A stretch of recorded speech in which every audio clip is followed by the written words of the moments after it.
So Singapore is making a huge move, one that's set to completely reshape its air power for decades to come.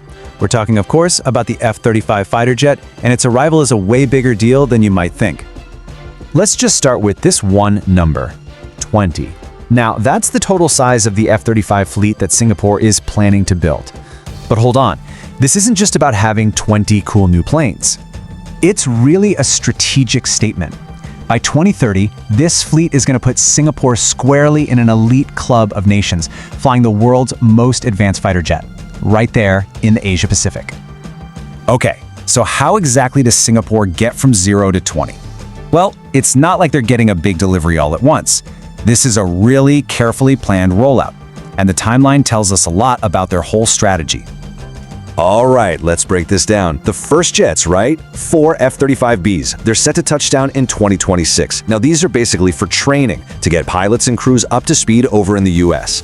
Then, fast forward 2 years to 2028, 8 more of those F-35Bs arrive. And by 2030, the fleet is complete with a final delivery of 8 F-35As. This whole phased approach is designed to make sure this new tech gets integrated as smoothly as possible.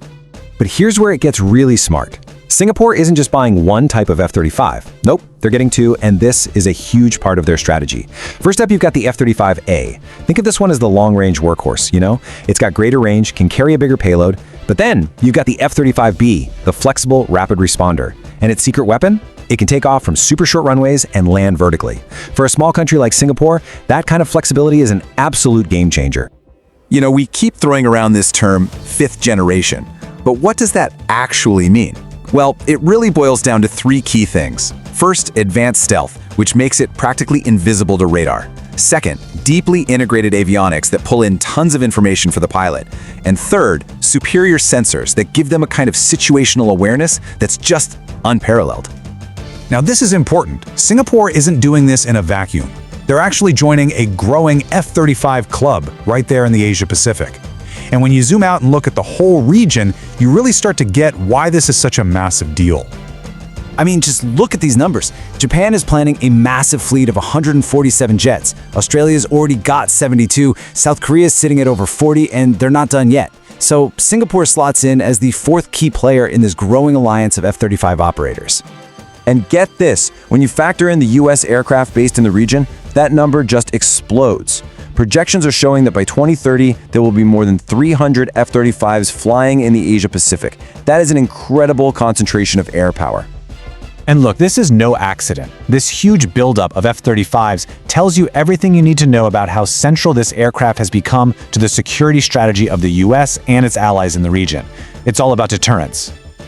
Okay, so let's bring it back home. What does all of this actually mean for Singapore itself? How does the F-35 really change the game for its Air Force?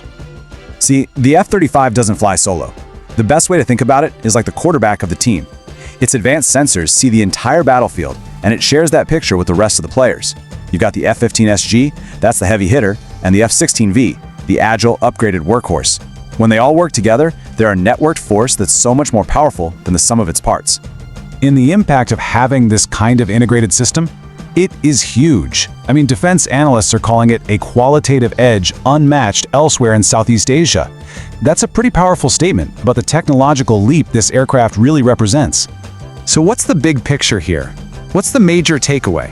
Because this multi-billion-dollar investment is about so much more than just fancy new planes. It really all boils down to continuity. See, this isn't some radical new direction for Singapore's defense policy. It's all about maintaining a credible, technologically advanced air force that can help keep the region stable. For a small nation in a pretty complex neighborhood, that's absolutely mission critical.